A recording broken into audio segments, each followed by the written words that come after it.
आपण बघतोय नितेश राणेंनी काय टीका केलेली होती। आता मराठी आणि हिंदीच्या मुद्द्यावरून राज्यात चांगलाच वाद पेटलाय। मीरा भाईंदर इथं व्यापाऱ्यांनी काढलेल्या मोर्चानंतर मनसे अध्यक्ष राज ठाकरे यांनी पुन्हा एकदा मराठीचा मुद्दा उचलला आणि सभा घेतली। या सभेत त्यांनी सरकारवर निशाणा साधलेला आहे। दरम्यान मराठीच्या मुद्द्यावरून अभिनेता भाजपचे खासदार मनोज तिवारी यांनी राज ठाकरेंना चांगलंच सुनावलं। त्यांनी राज ठाकरेंसोबतच जो जाईल तो समाप्त होईल असं म्हटलंय। महाराष्ट्र की जो प्रांतीय एकता है, भाषाई एकता है, जो सौहार्द है, भाईचारा है, उसको तोड़ने वाला प्राणी है।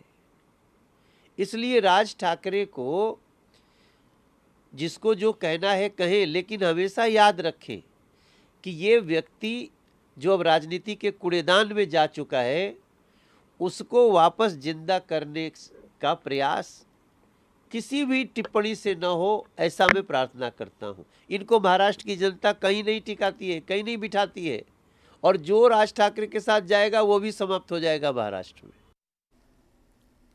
भाजपा खासदार निशिकांत दुबेंनी पुन्हा एकदा राज ठाकरेंना डिवचलं।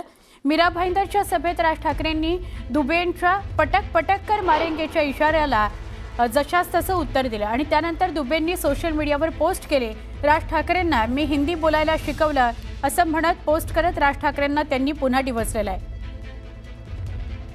दरम्यान मनसे नेते प्रकाश महाजन आणि संदीप देशपांडेंनी निशिकांत दुबेंना उत्तर दिलेलं आहे। राज ठाकरेला तू काय हिंदी शिकवतो? राज ठाकरेच्या वडिलांनी मोहम्मद रफीकून ही मराठीत गाणे गाऊन घेतलेत, तो आम्हाला भाषा शिकू नकोस।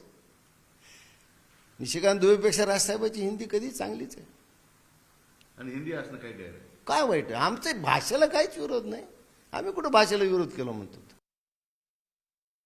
मला असं वाटतं दुबे जरी बिहारमध्ये राहत असले तरी त्यांच्यापेक्षा चांगलं हिंदी हे राजसाहेबांना आधीपासून येतं, हे कदाचित दुबेंना माहीत नसेल, आणि आम्हालाही हिंदी चांगलं येतं।